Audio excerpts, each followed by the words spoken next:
দলীয় যে একটা ব্যাপার, সেই ব্যাপার থেকে মানুষজন একটা অন্যভাবে সাধারণ সুন্দরভাবে জীবনযাপন করতে পারে। দ্রব্যমূল্য সাধারণ মানুষ ক্রয় ক্ষমতার অনেক ঊর্ধ্বে উঠে গেছে, যেগুলো সংসার চালাইতে অনেক সমস্যা হয়। ট্রাফিক বিভাগ আমাদেরকে বহুত জ্বালায়। খেটে খাওয়া মানুষ, কর্মজীবী মানুষ, আমাদের দিকে জানি সরকার জানি আমাদের প্রতি খেয়াল রাখে।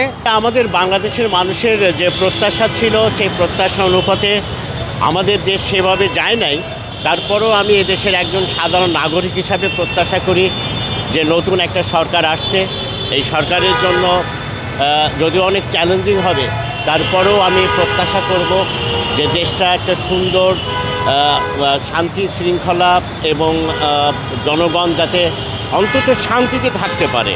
বিশেষ করে যে দলীয় যে একটা ব্যাপার, সেই ব্যাপার থেকে মানুষজন একটা অন্যভাবে সাধারণ সুন্দরভাবে জীবনযাপন করতে পারে।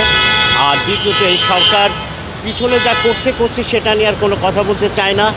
সবাই নতুন এবং পরিবর্তনের মধ্যে দিয়ে দেশের এবং জনগণের, বিশেষ করে শান্তি শৃঙ্খলা এবং জনগণের ক্রয় ক্ষমতা সুন্দরভাবে রাস্তাঘাটে চলাফেরা করার এইরকম যদি নিশ্চয়তা দেয়, সরকার কাছে এই প্রত্যাশা করব।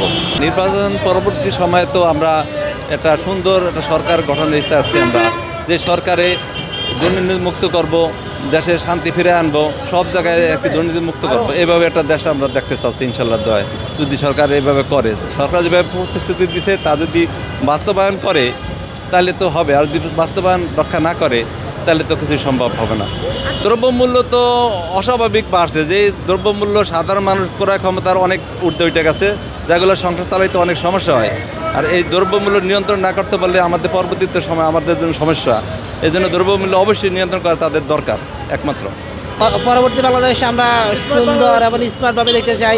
চাঁদাবাজি, সন্ত্রাস এগুলো দূর হতে চাই, এবং ট্রাফিক, বিশেষ করে ট্রাফিক বিভাগ আমাদেরকে বহুত জ্বালায়। হ্যাঁ, ট্রাফিকদেরকে একটু ভালো হওয়া দরকার আগের চেয়ে, যেহেতু নতুন সরকার আসছে। চাঁদাবাজি থেকে যে সন্ত্রাসী আছে তাদের কাছ থেকে বাংলাদেশ নিরাপদে থাকুক। দ্রব্যমূল্য অবশ্যই নিয়ন্ত্রণ আনতে হবে, আগের থেকে একটু কম আনতে হবে। হ্যাঁ, অনেক দাম এখন, রমজান আরও তো বেশি হয়ে গেছে, আর একটু কমানো ভালো হয়। এখন মনে করেন চুরির চিন্তা ভাবনা এগুলা যেন না হয়, সুন্দরভাবে যেন দেশটা চলতে পারে, সাধারণ মানুষ শান্তিভাবে চলতে পারে, এইটাই পর্যন্ত আমার কথা। আমরা তো চাই যাই হোক তারেক ভাই আমাদের সরকার গঠন করছে, সে সামনের দিকেই আমরা খেটে খাওয়া মানুষ, কর্মজীবী মানুষ, আমাদের দিকে জানি সরকার জানি আমাদের প্রতি খেয়াল রাখে। এই যে কিছু অসাধু ব্যবসায়ীদের আছে, তারা অনেক মাল সাবানা কিনে স্টক করে রাখে, হঠাৎ করে মাল বৃদ্ধি করে দেয়। আমরা ইচ্ছা করলে আমরা কিছু ভালো মন্দ কিছু খাইতে পারি না। তা আমরা ডাল ভাত আমরা ভালো ওই ঘি পোলা খাইতে চাই না, আমরা জানি ডাল ভাত খায় বাঁচতে থাকতে চাই। এটাই আমাদের সরকারের কাছে প্রত্যাশা করি।